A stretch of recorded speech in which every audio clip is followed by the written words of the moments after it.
Hi folks, I'm Alan Watt and this is Cutting Through the Matrix on the 7th of July 2019. Last week I talked about the dangers of just jumping into something that's offered to you as society, because we tend not to analyse things. In fact, we're encouraged not to analyse things at all by those who design the systems that we're supposed to live in and go along with without question. It's an old art, but now it's perfected with incredible scientific studies on our behaviour. We're all given the same data pretty well constantly across the whole planet now, global system. And I've gone through the talks about the behaviourists who, there's many layers of them working at us all the time, sometimes in real time on the internet, other times it's computers that kick in and nudge you off to different areas. But if you're into certain areas that are really becoming taboo, and there's a lot of free thought actually becoming taboo, and there'll be more and more in the future as they rein in the right to even not just express anything, but think certain things too. And you'll find that you get the actual nudge units. And they do have nudge units. I've given talks on them and put the links up as to who they are, etc. And they do literally will come and they'll get in touch with you after trying to nudge you off into other areas of study or whatever it happens to be, or conversation. Because we're in this system that's often decried as being similar to the Chinese social credit system. You've been in it for years, folks. What's happening today was designed before they gave you the internet. I hope you understand that.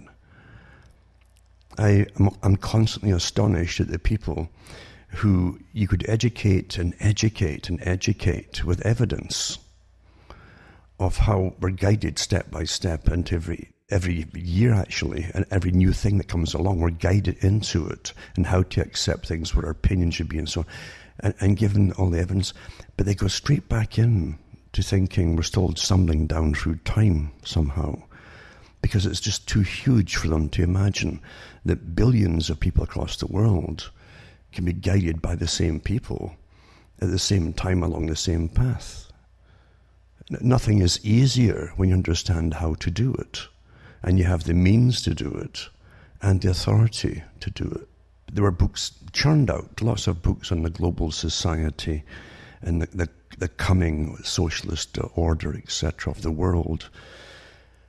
And before that, you had the Fabian Society going way back to its foundation, talking about bringing in the socially controlled society, meaning scientifically controlled society. You've had all the characters that came out in the front of some of the organizations because they were front people for them, like Lord Bertrand Russell. And you could read his stuff as a child and actually be carried off with it. It seemed very practical and often very illogical, the way that he talked about things. Do you really want repetitive war, etc.? And here's how you can avoid it.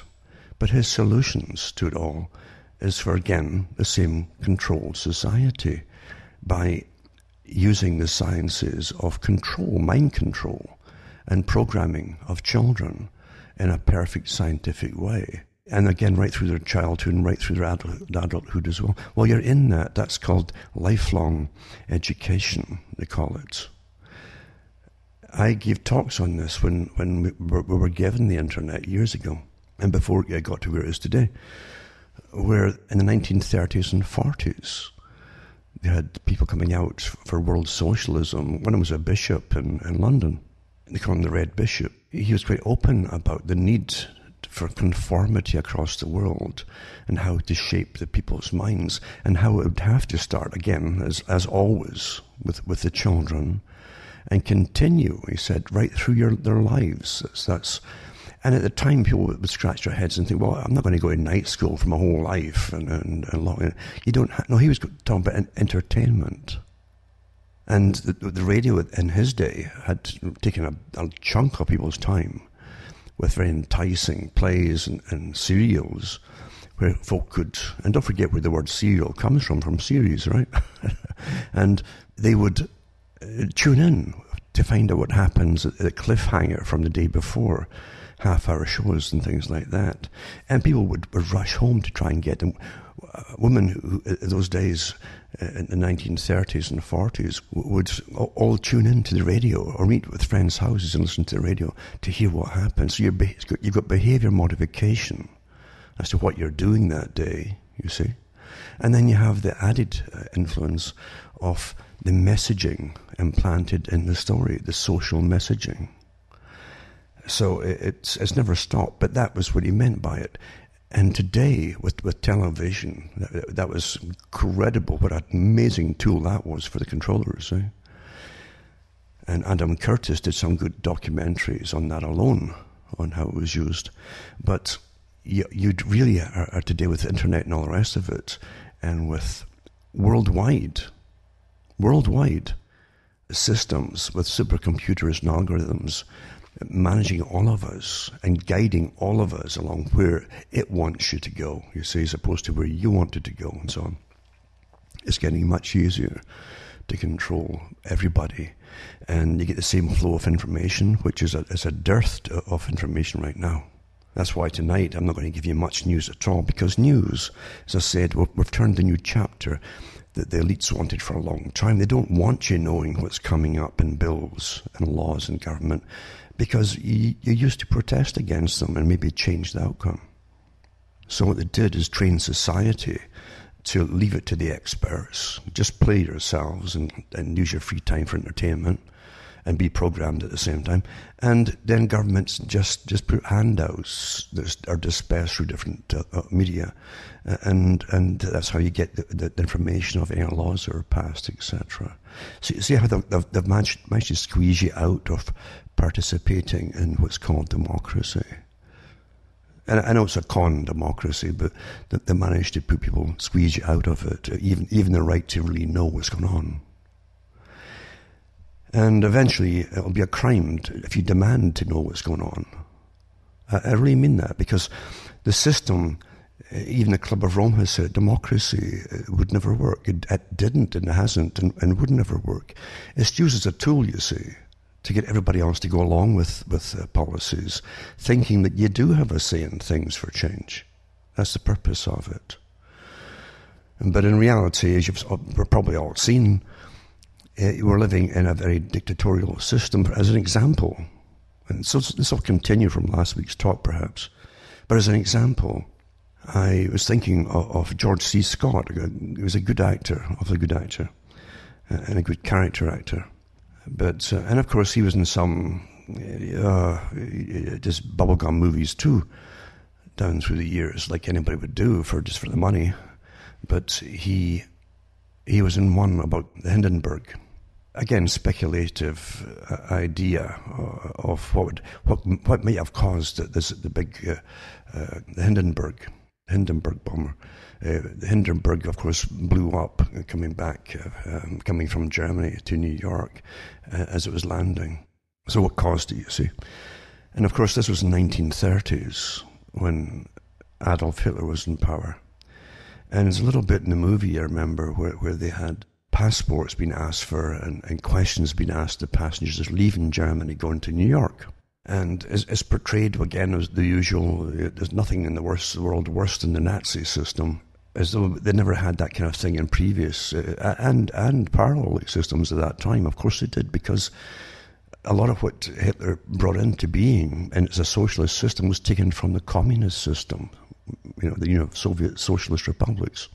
It was adapted into it, into Germany, of course. And the Soviets were far more brutal than the Nazis even were in the 1930s, because the Soviets had already slaughtered, by the Bolsheviks, they slaughtered the entire intelligentsia of the country. The top leaders of it that earlier on had boasted about how they wiped out a whole class.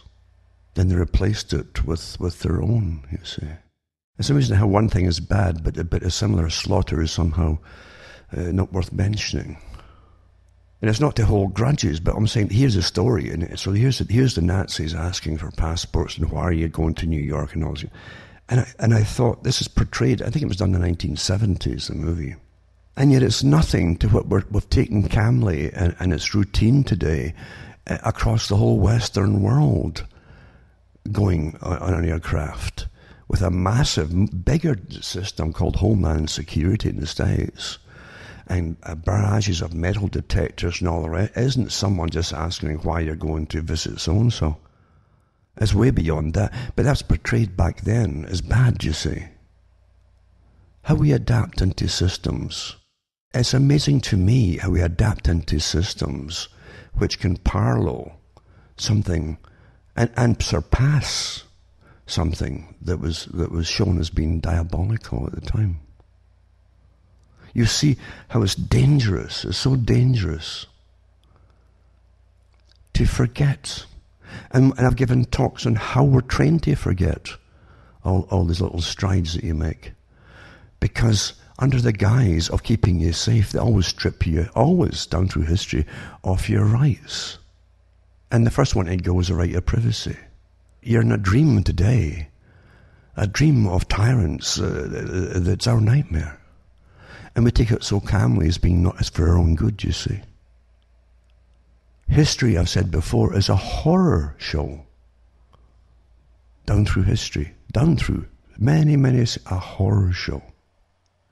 Terrifying the public with scary stories is an old technique. And then they come out and once they've convinced you the world's going to end, then they tell you what you must do to stop it. And you obediently comply with their demands. Very old trick. Just like the ancient priests would do as mumbo jumbo for good crops and so on, and to ensure that the sun would rise the next day, the sun priests, etc. And they would terrify the public and say, after a bad crop, well, that's because you didn't give us enough payoffs, basically, enough awards and rewards, or enough of your labor, or your diamonds, rubies, or whatever it happened to be, and your gold or silver.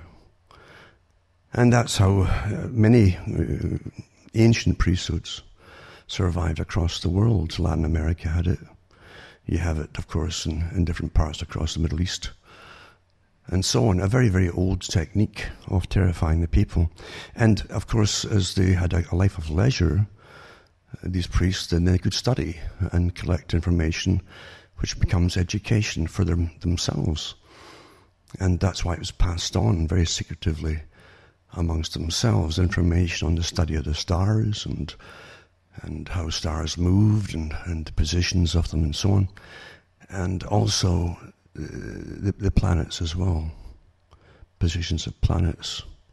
And then they could bring in omens, you see, and portents and terrify the public again by knowing when you get eclipses through many centuries of study. And that was literally magic to the peasantry, the literate peasantry across the planet in the ancient world, where the high priests would do amazing dances and so on and terrify them with their curses and oaths.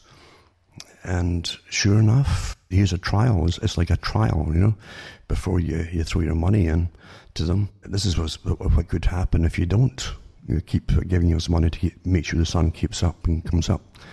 And it goes all dark for a while. Oh my God, and what a power, right? Over illiterate people. And you understand that the fights people had over such a long period of time to get individual rights, because you were always treated as a people. That was it, the people. You're the people. You're not so-and-so, you're the people. And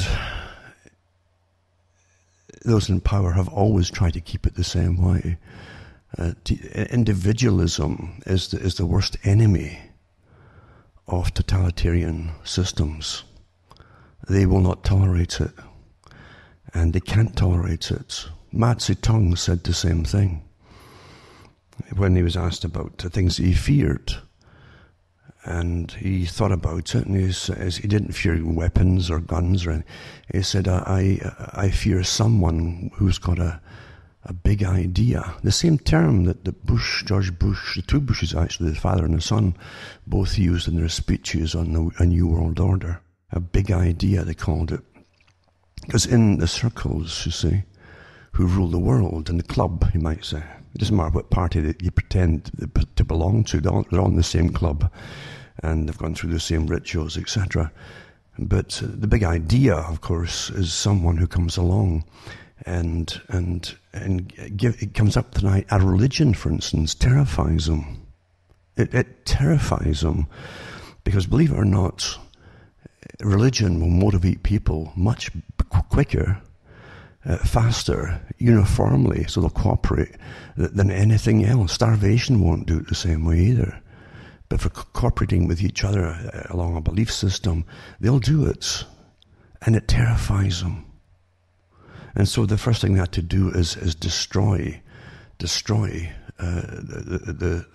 real workable religions, the ones that worked and gave rights to the people. And when I get back to the ancient religions that did the sun worship and so on, that's different altogether. These are the same characters that had sacrifices and so on. In the Christian world, it gave, for the first time, individual rights to people. Individual rights.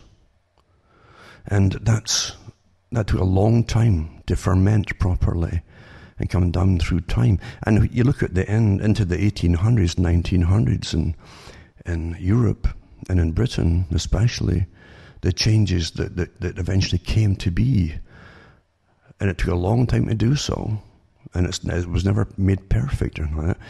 But look at the changes they made for the rights of people. That all came from Christian societies, including the abolition of slavery and things like that. It all came from the same. So don't forget the things that you're destroying now really were the end of an era. They came from the end of an era of Christian thought and conscience, because the thought gives you conscience. Being a Christian gives you conscience. It doesn't justify the horrible societies that ruled over people, no doubt about it, and used people just like cannon fodder for their wars and so on. Doesn't excuse it at all. But we've got to remember that basic human rights all came from the same people. And now you're going backwards, under the guise of conformity again for the planet and keeping you all safe. And you have less rights than you did 20, 30 years ago. And it was done without your permission. It was all done with governments just passing laws amongst themselves at the top, uniformly, which were all drafted up before 9/11 even happened, apparently. That all came out too. And now you have professionals running our systems. Professionals have nothing to do with they have doctrines, except nothing to do with democracy. Because as I said before, even the Club of Rome, the big think tank for the big management of the planet and sustainable growth and etc. These characters are the ones who don't believe in democracy, say it doesn't work. The same thing, by the way, that you'll find that some of those who were put on trial at Nuremberg after World War II. If you ever go through, it's painstaking, of course, like most things are, they painstakingly go through things, but you find they kept going on and on and on, trying to get people to confess to their ills and their evils in the Nazi party, the upper echelons of that Nazi party. And it was Goring, who had been the air chief, they kept it on about him, and he was definitely a bit of psychopathic, almost an actor type, hysterical type personality. He loved the show business type side of things as a leader.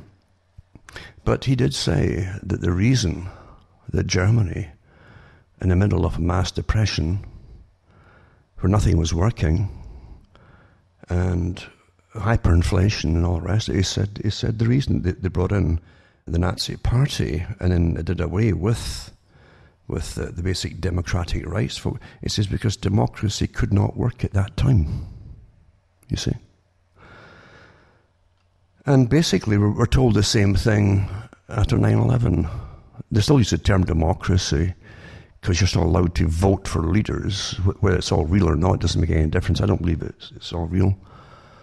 And I think it's very much like the Politburo of the Soviet system, because the joke was true.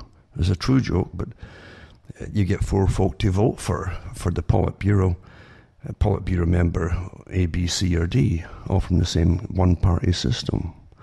If you look at the systems today, you're really looking at the same global, when they all have the same things in mind: globalization and sustainable development, with carbon taxes at the top, sustainable society, meaning population control big time, food control big time, wages control big time, all these things, energy controls big time.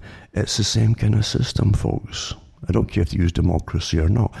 When they don't have really a diverse goal between parties, then they're all really the same. Exactly what Carroll Quigley said in his own book, Tragedy and Hope, that eventually the parties would all be spouting the same thing at election time to get in.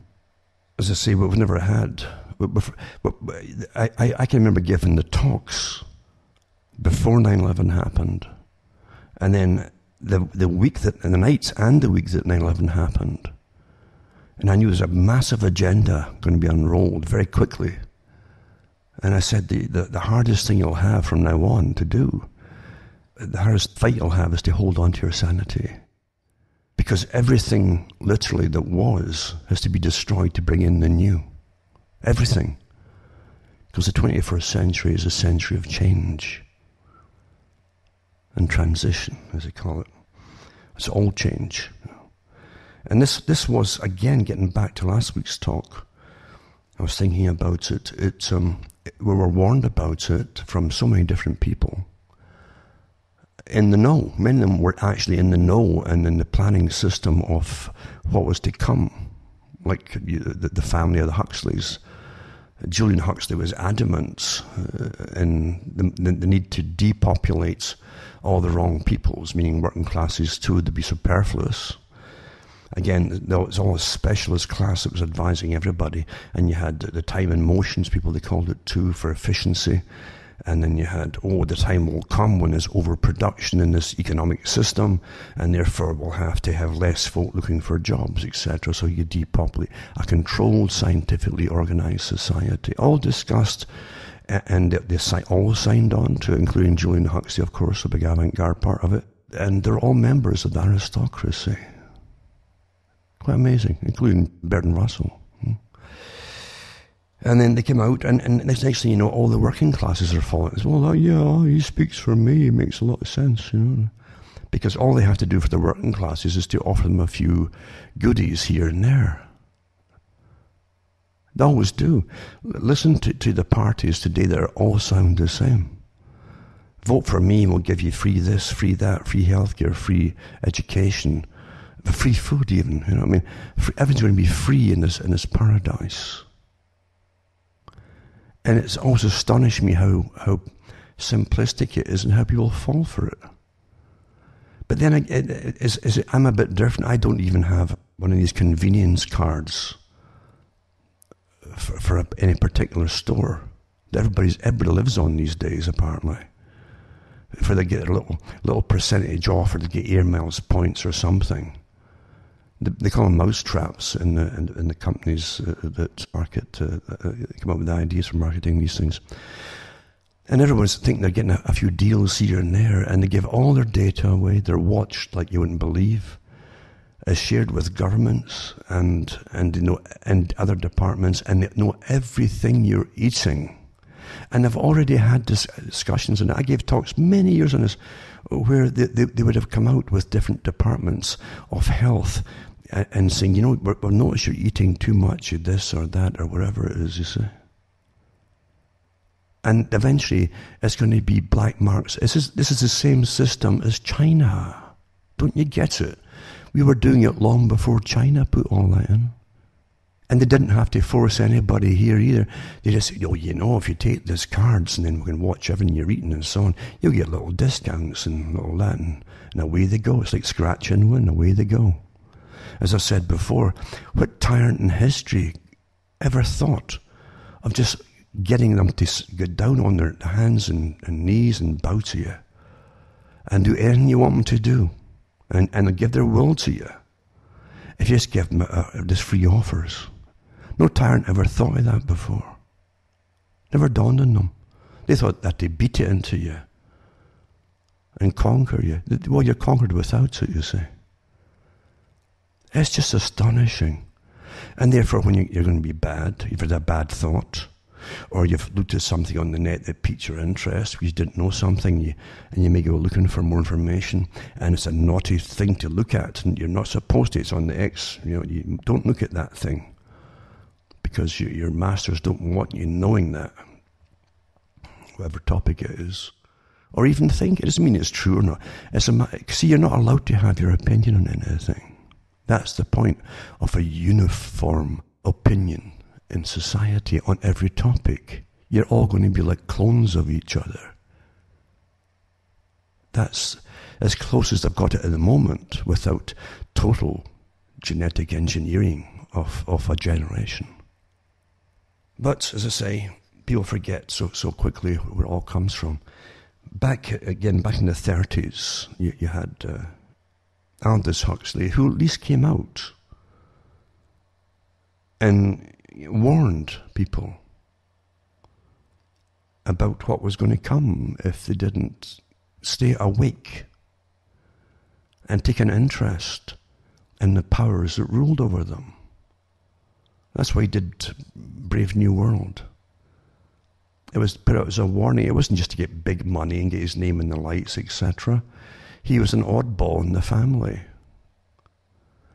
And he had his own problems, which made him think a bit deeper. And he didn't really have an interest in controlling people. Whereas his family had always been involved in classifying different types of people and intellects and all the rest of it. And intermarried even in some areas with the Darwin family and so on. And social engineering, etc.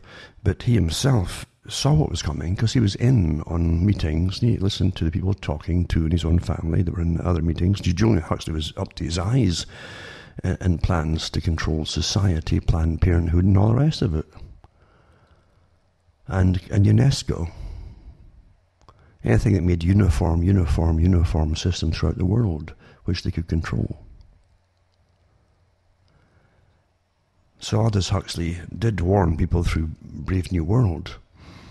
And perhaps at the time, it's always the same actually, those who are out of the loop, living their own mundane life, and it's, you couldn't imagine it. It seemed too science fiction, way off in some distant Neverland type of thing to take effect on their minds until many years later.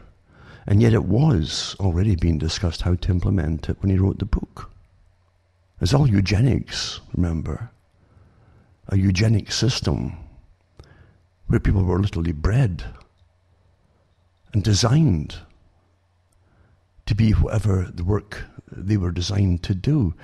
It solved the problem for Marx's redistribution of labour, different categories of labour. And so you would only create them genetically. And they would take all they make sure they took their medications and so on. They didn't get pregnant, but they could procreate all the time and take as many partners. There was no taboos whatsoever at all about sex, you see, in this wonderful city that they had built in the Brave New World, and they could acquire any goods that they wanted, materialistic goods that they wanted, but no one was poor.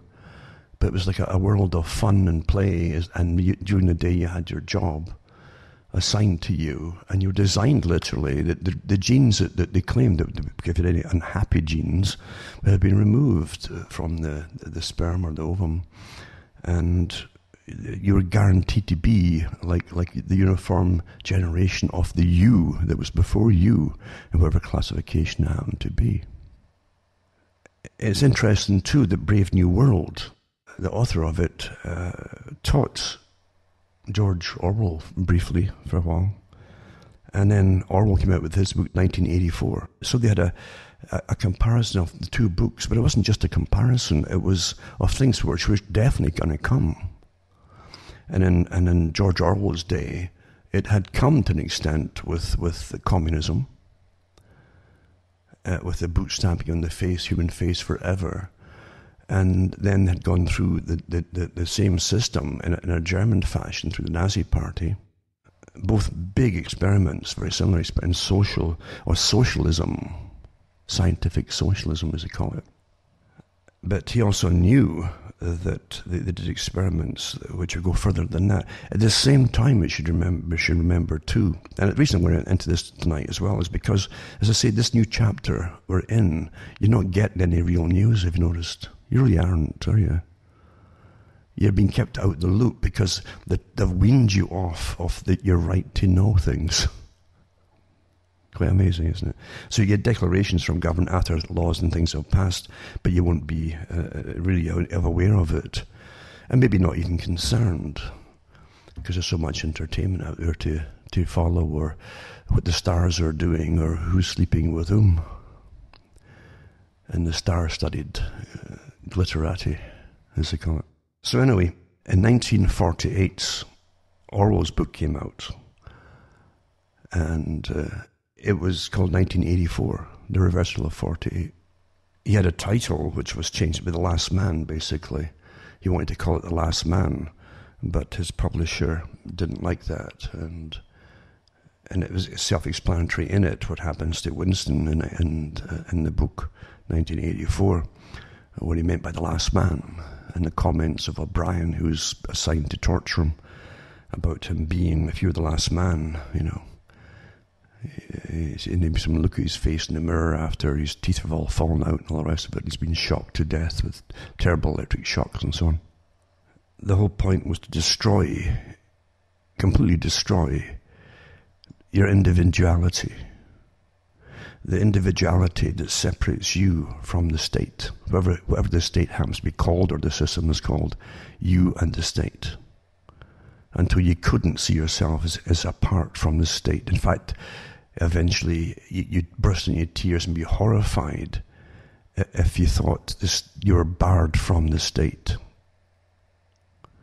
Every thought that you had to be the state's thoughts and not your own. Own think was a crime and things like that. So it's just fascinating to see what was to come to. But here you have 1933, and who taught a man who came out with 1948. And you also had Bertrand Russell churning his books out in the 40s too about the coming scientific socialistic system, right through into the 1950s and 60s. And he worked with all the groups, Frankfurt School, Macy Group, all the big ones who were to set up a new culture for the planet post-World War II. That's Bertrand Russell, for those who don't know that. And then you had in 1948, it was published in English in 1949, a book too by a professor in medieval studies called Etienne Gilson. And it was The Terrors of the Year 2000. And it was something that I read in school when I was a child by a teacher. And it conjured up images in the mind of a horrible change that would definitely come around the year 2000. It's interesting too to me now because they had big debates when you had to hit the year 2000, if that was when it would change, and they even had all the usual scary stuff out, and would time stop, your Y2K, all this kind of stuff, all nonsense stuff, the same kind of stuff in a different form of the first millennium, when comets would portend ill things on Earth and plagues and so on, see. But they really went to town at the top with all this coming year 2000 and prophecies, and you had the Mayan calendar and prophecies. They did that again later when it didn't work out in 2010 or 12, and it didn't work then either. So, but the fact is, it's always used. But what you do get out of it is the big plan. The big plan was definitely planned for what was to happen from then on, from 2000 onwards. You had, as I say, intimated from the speeches by the Bushes, The two bushes, a new world order coming into view, a big idea. And again, I even read these articles on there, and I said, what do you think they mean by this? It's like an occult language they were using, the terminology, and it was. It certainly was. Absolutely it was. Because everybody else is scratching their heads saying, what do they mean by this? And, a big idea coming into view, what kind of order, And what they were telling you then too, it was all shaped and done, and you had no input in it at all. That was awfully important as well. No one had been asked about your mind. We've got a whole new system and way of living lined up for you. Do you mind? That, of course, anything that matters, you will not get a hint at of pen to paper for a vote. Never mind internet chronology and doing your internet votes and so on. But it's definitely planned. And the big boys at the top knew what it meant, and you had these different smiling people at the top of the media too, little smiles here and there, of knowing smiles as they call it too. And then they even had the big debates. What does it really mean? And the top scientists came out. Well, actually, the year 2000, that actually starts in 2001. Eh? And so, bingo, in 2001, you have 9/11, the complete unrolling of a whole system. And you think, well, we just, okay, we'll have to give up rights and they're free to be safe and all that. But did you ever think that everything had to be changed? Everything that was had to be turned upside down, because that was in Etienne Gilson's book, The Terrors of the Year 2000. Everything that was. Like, last night I touched on different things too. It got me into it, to thinking back on the track of that, because last week I mentioned about Nietzsche, for instance, and how people swallow this stuff up from philosophers, and they don't even see. Philosophers were given almost a godlike status by the atheists in later years. It was the Muslim countries that saved most of the philosophers of ancient Greece. At least their writings for the West now to use. But you understand that you got a false impression of even Greece, because Greece, they weren't all walking around wearing miniskirts, these guys, and togas, and prattling on about how bright and clever they were. Again, school, it comes from the word schola, which is leisure. It takes a leisure class, just like an ancient priesthood, even pre-Christian, for the sun gods and so on. To study stars and all the rest of it, to even impress the punters who worship them. So you need free time and nothing else to do, and the basic scavenging for food or growing it has to be supplied for you and done for you. Well, that's how Greece was too for the wealthy. Even amongst themselves, they bickered and they liked a good argument about things, as opposed to having an absolute doctrine on it. But you definitely had the beginnings of people who wanted doctrines. And really, it was the early church that gave some credence to some parts of the logical ideas of logic from Greece and philosophy, and kept that going as well. But didn't elevate the philosophers up to a status higher than the gods. So many things are misconceptions that we have today. But getting back to Gilson, he talks about the trepidation of things to come. And as I say, Nietzsche, last week as I talked about Nietzsche, that got me onto this topic again, when he literally came out and declared, you see, that now man was God. If there's no God, then what am I? Then I am God. The same phrase actually as the very popular mantra of the New Agers. It's called New Agers today, who literally think they can go through different rituals and become a god.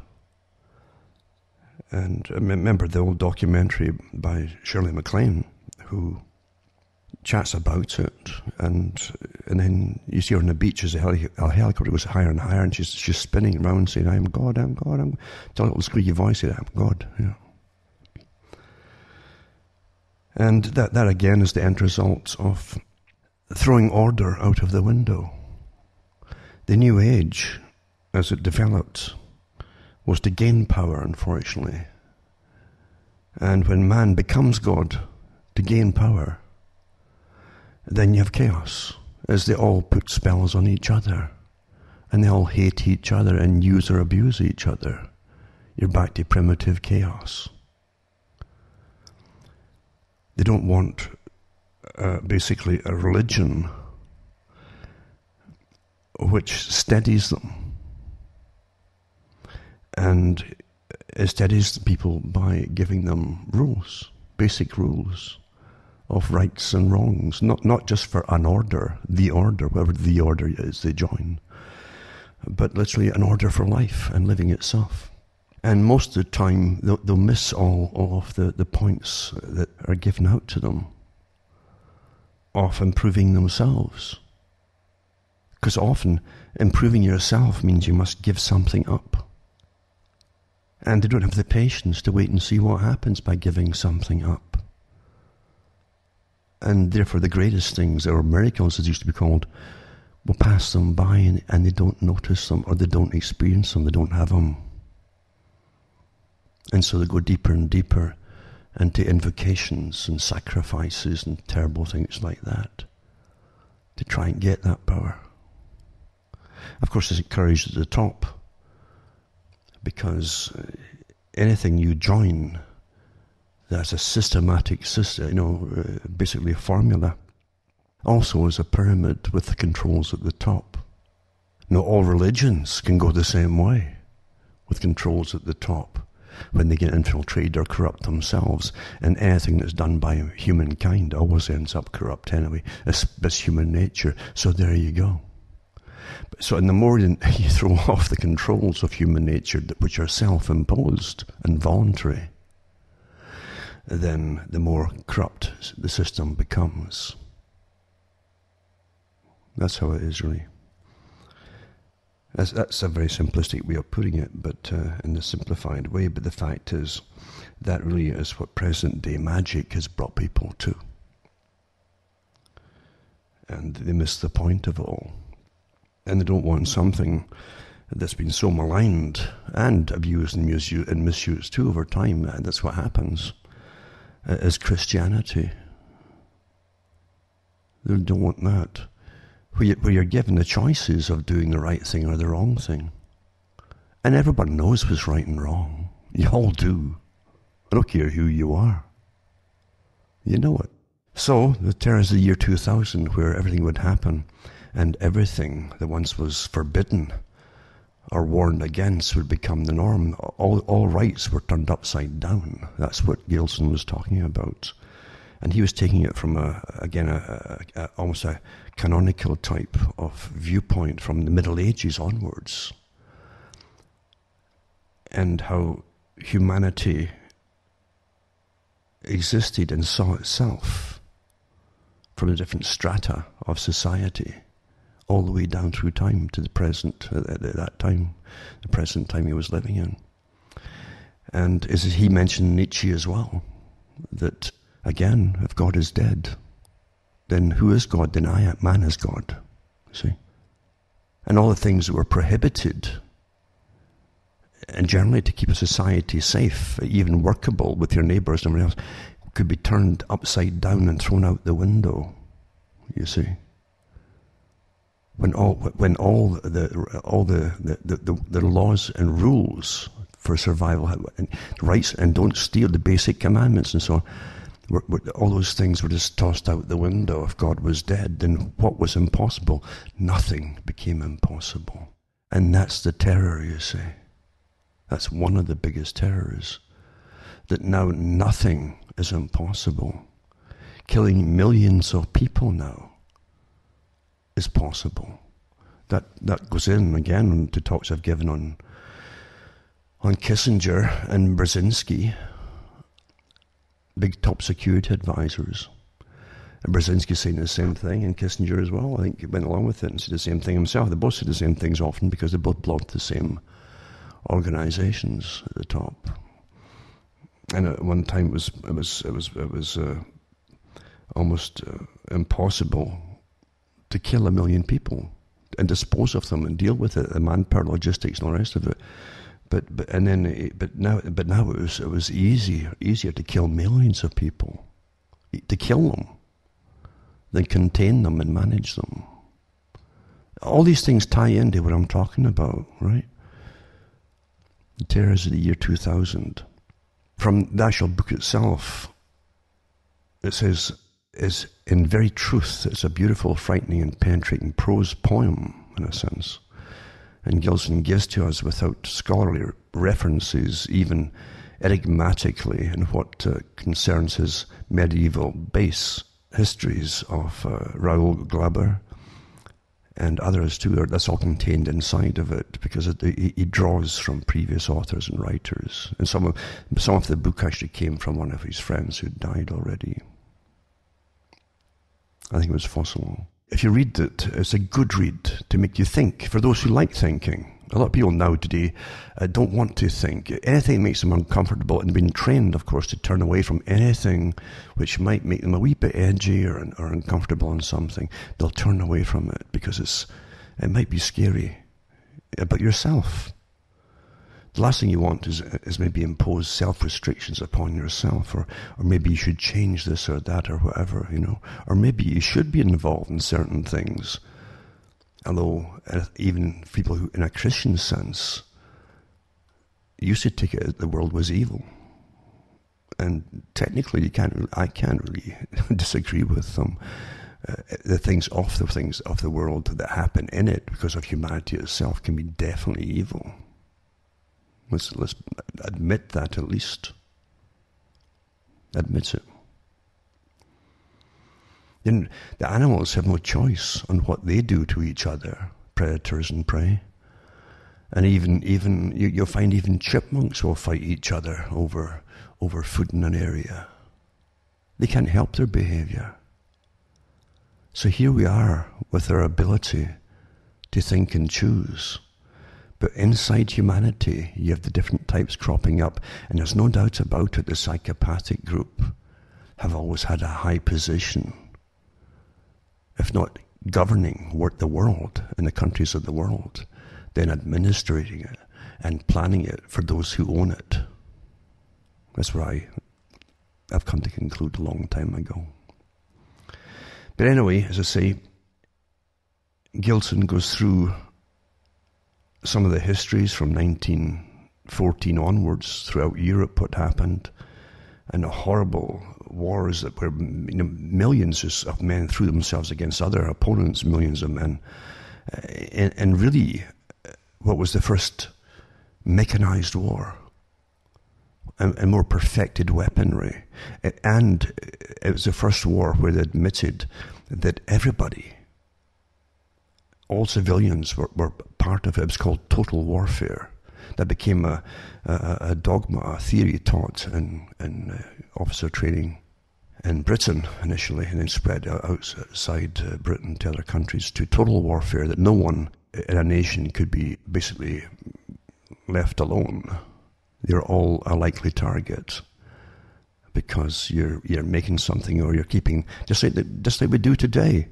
Those starved nations.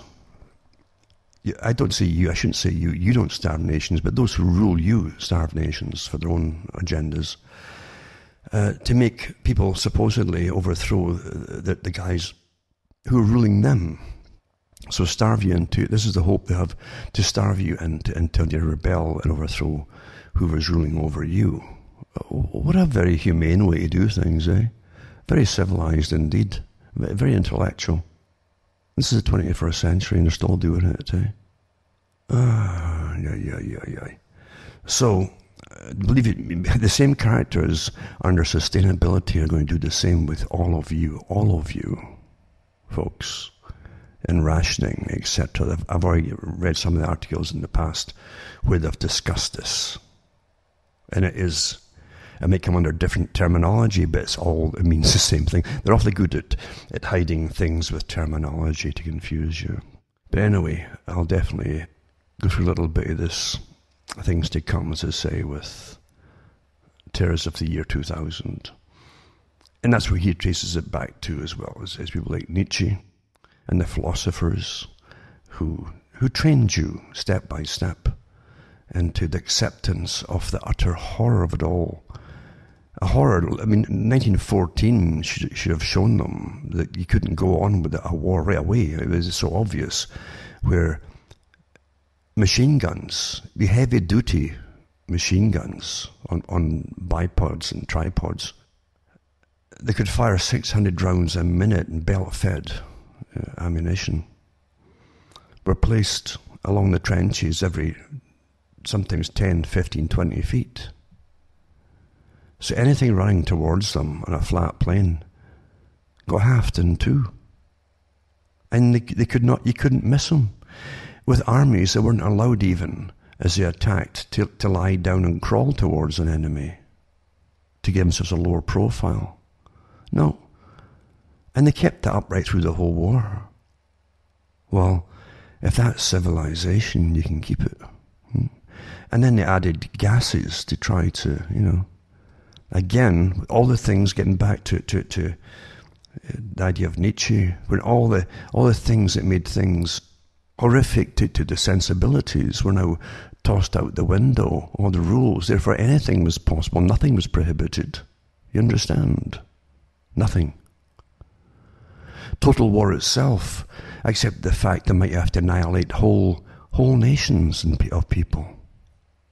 That went right on and through World War II. Whole nations of people. And it's still the policy of some countries at the moment.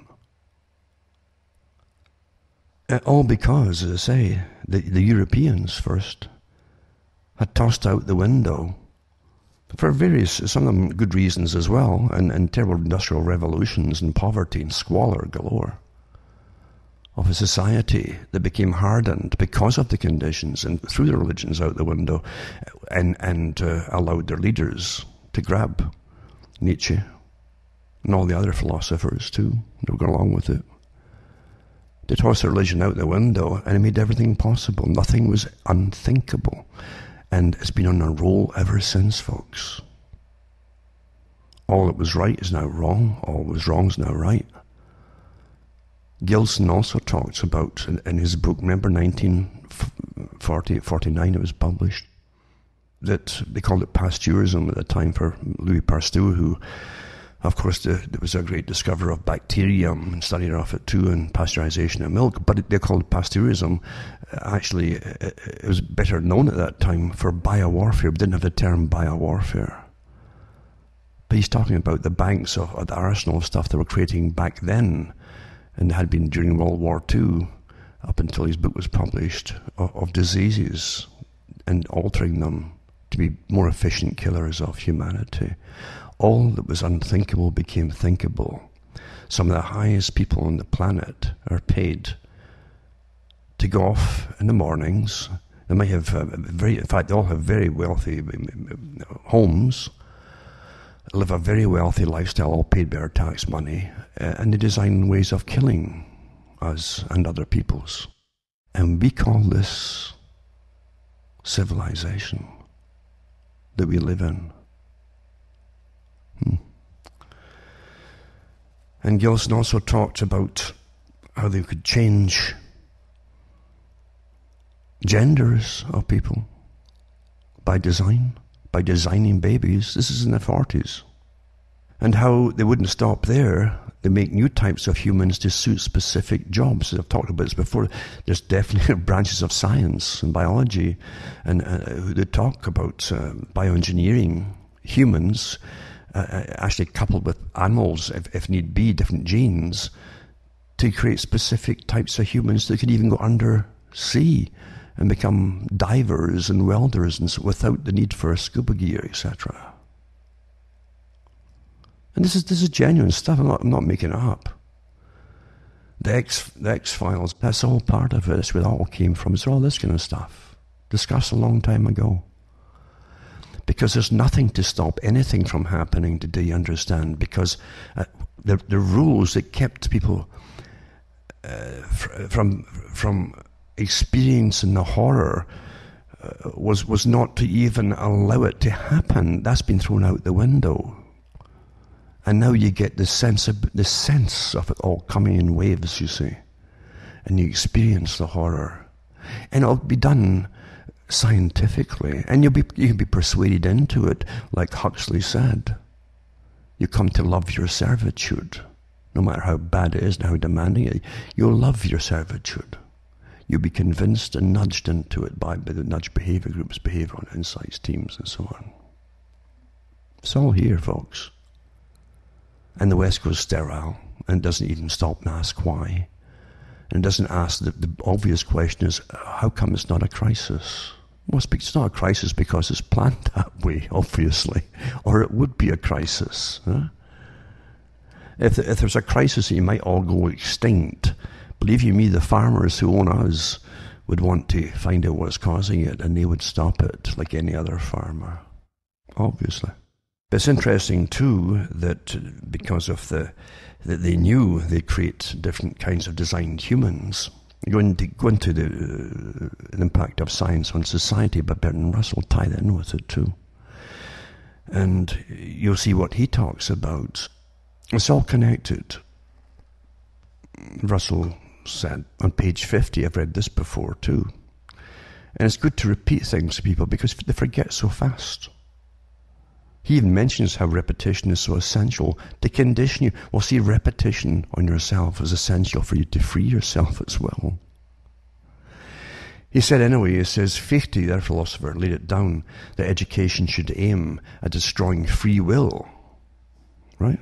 This is the guy who worked with the Macy Group. It was designed to set up as a massive international think tank to create a post-World War II culture, which would be totally under control.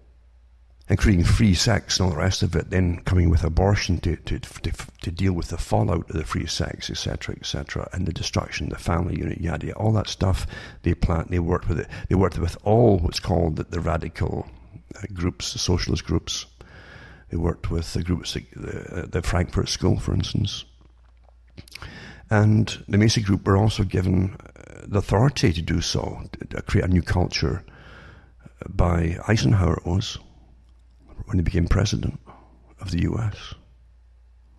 So they weren't just doing a thing all on their own. This is still the same today. The big groups that run us have authorization from the top. Some of them don't even know that, but the guys who rule them and run them, they do know this. It's been planned that way. So Fichte laid it down, education should aim at destroying free will. See, you do free will by destroying the individual. So that after people have left school, they shall be incapable throughout their lives, the rest of their lives, of thinking or acting otherwise than as their schoolmasters would have wished. But in his day, this was an unattainable ideal. What he regarded as the best system in existence produced Karl Marx. In the future, such failures are not likely to occur where there is dictatorship. And that's the famous part too that I've mentioned many times and many folk have caught on to. Diet, he says, the food that you're given, right, is available for you. Injections, and yes, he went on to say that, and injunctions, laws and so on, will combine from a very early age to produce the sort of character and the sort of beliefs that the authorities consider desirable. And any serious criticism of the powers will become psychologically impossible. Think of all, you talk about your social credit system, and you're already seeing it to your naughty, no money for you this week, you see? Things like that. That's how it's done. Any serious criticism of the powers will become psychologically impossible. Even if all are miserable, all will believe themselves happy, because the government will tell them that they are so. A totalitarian government with a scientific bent might do things that to us would seem horrifying, he says. Again, getting back to Nietzsche, think about Nietzsche, nothing would become impossible, you see. If there's no God, then all the rules that you had, morality rules and so on, moral rules, are out the window. That made a lot of people excited of what they could do then, right? So he goes on about the Nazis. He says they were more scientific than the present rulers of Russia when he wrote the book, and were more inclined towards the sort of atrocities that I have in mind, he says. They were said, I don't know with what truth, to use prisoners in concentration camps as material for all kinds of experiments, some involving death after much pain. If they had survived, they would probably have soon take to scientific breeding. So the whole point of it is getting at in socialism, they'll eventually take you to scientific breeding. Any nation which adopts this practice will within a generation secure great military advantages. The system, one may surmise, will be something like this, except possibly in the governing aristocracy. All but 5% of males and 30% of females will be sterilized. This is a guy who's exposing it under the guise of this, but he's actually advocating it. Because he worked with the groups that gave us the present system, that gave you a lot of these things that are already happening. And this also gave ideas to a lot of authors to write books on it. And you had The Handmaid's Tale and things like that. All these things come out of characters like Russell, who was at the head of massive organizations and for social engineering.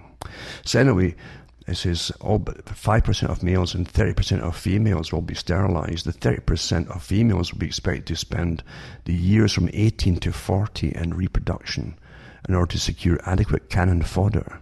As a rule, artificial insemination will be preferred to the natural method. That's also where George Orwell, it wasn't just one person saying this. This was knowledge amongst those in the know. And George Orwell knew too that in 1984 they would sort of do away in his idea with the family units eventually, and even make it taboo to have just random sex sort of thing. You see? So what they eventually came up with is to promote sex and then train the people on the way of Julian Huxley's idea. Promote sex, the fallout will be mass pregnancies, unwanted, and then the state will come in and either pay for women to have children at home, just without men involved, except for impregnate them, or else abortions. That's how it all worked out. You never live through an era of a system. You never live through an era of a system where you're really your own person with your own mind and you're an independent thinker. Very, very few people today are actually, and you're given things to chase, and you do chase them. You're given leaders to follow, and you'll follow them as well, without even noticing when they've been maybe taken over or showing their true colours. And if you come out with a lot of factual evidence, they can be verified. They'll put out someone behind you with a lot more money, put out the same information, they'll grab your stuff, and I'll add crazy things to it, like the space aliens involved or whatever it happens to be. And then you're lumped in with the craziness of them. That's counterintelligence. That's what it's called. Again, getting back to not just Mao Zedong's idea, but his greatest fear was a big idea that wasn't their own, you see. So if you come out with a big idea of who's running the world and so on, you will. It won't be easy for you. It really won't be easy for you. And Russell said it, but Russell also said in his own book too, that if you came out with a lot of information and you couldn't be won over, if you had a good mind and you could convey things to people naturally, and you can be won over and work for them and take all your scholarships and go to the right granite stone buildings to be taught and impressed and awed by all the statues of famous people before you. If you wouldn't go along with them, then they would have to basically eliminate you and annihilate you, because you might use your mind and the knowledge of what they were doing to you, all of the people, and inform the victims, the general public, of what was going to happen. Then they'd have to eliminate you, you see. They're quite open about it. Quite open indeed. Anyway, I've been kind of rambling on here, but so that was just basically what came to my mind, because I say, I do have articles here of news, but they're worthless as far as I'm concerned, because it's just we don't get news anymore. We get just handout statements from authorities of things that may be or are done or whatever, but really there's nothing which you can participate in and complain to government. They don't want you complaining, so you leave them alone to play themselves in government. That's what a lot of them actually do these days. Do you realise that, and I remember giving the talks years ago, that the politicians literally were given big sums of money as like grants by the government, and they could take acting lessons on deportment and so on. And they already have their own speechwriters. Everything's written for them. But they even have their own PR departments for some of the politicians. If they're wealthy enough, they can have their own PR company to put out all the fake stuff that they want you to believe, right? Royal families have it, of course. And different branches of the royal family, even the couples, have their own PR companies to keep their names in the paper. That's why you're seeing them everywhere now. And all the drama, like a soap opera about who's not talking to you, that's all made up nonsense. Because they're also going by hits. They've got PR managers in the digital age, There's hardly out there anymore that's real. Pretty tragic, isn't it? That this luminescent screen, that's taken over your lives and runs it all, is giving you a completely fake reality. And now, of course, it's simply diverting you off into other areas that you maybe don't even need to go or didn't want to go into when you're looking for genuine information. They actually say, and I've heard people in universities in Canada, they have certain panels that used to come on television years ago with these authorized professors and you always knew who was the head honcho one amongst them. They actually announced there were certain topics that were just too sensitive for the public to be informed about. And that's what they said live on television. You're just too wild and crazy, you see. You're not intelligent enough to handle certain kinds of information. I'm not kidding you. No, I know who it was, but I won't say it because I certainly will be persecuted for it. And that's how things really are these days. It's getting pretty nasty, isn't it? But anyway, just think about it too, from all the different people who have helped to destroy that which was, under the guise of philosophies, step by step, and then substitute themselves and their philosophies. They all have again a pyramid type of system. There's always a capstone at the top, folks. And when they're in unison across the world, with a unified plan across the whole planet for every people's, then you can guarantee they're all working together on it. Of course they are. And they used to be more open about it, but then they clammed up a bit after 9/11. They got to still make you think you still have nations. Well, they have you pay for it all, for the wars that still have to be fought. And then you'll be back to the old, you were all global before, in the 90s, we're all global. It was a common expression. Then suddenly you become nations again when you have to fight wars, and then we're back to being global. But the global aspect has never changed. And with technology, it's the same technology across the whole planet is getting used here. And China was to be the model state for the planet, according to the United Nations. They did television documentaries on it, using those very terms. You weren't asked about that, were you? Of course you weren't. But you still see you're democratic, won't you? Anyway, for myself, from a blabbering night, I'm afraid, because, as I say, there's nothing in the news to interest me, and most of the stories are so irrelevant, and the passing of time, really, that they're hardly worth talking about. You can get plenty just to reinforce what I've said tonight, I suppose, because you see the fallout of it as things get crazier and crazier when, as I say, all that was is to be destroyed to bring in the new, and it means that everything is now the opposite everything, and opposite values, opposite laws, and even the rights and wrongs are completely reversed now, until the opposite is often, even complaining about what used to be bad might be deemed evil and illegal. Astonishing, isn't it? And all came supposedly when we hit 2001, the real start of the 21st century. Interesting. Remember, you can buy the books and discs at cuttingthroughmatrix.com. And remember too, you can send cash.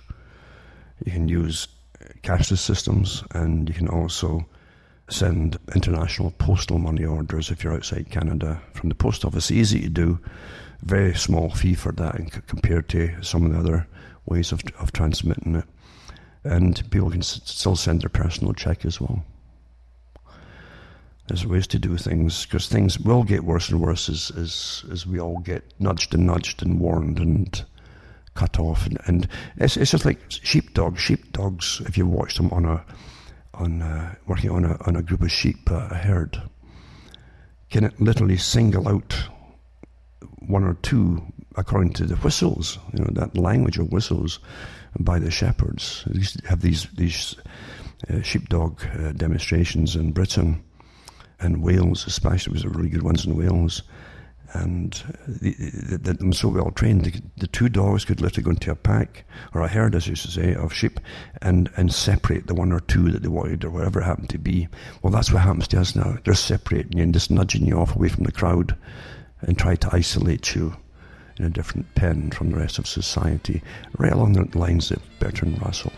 From Ontario, Canada, I'm Alan Watt, and it's good night. May your God or your gods go with you.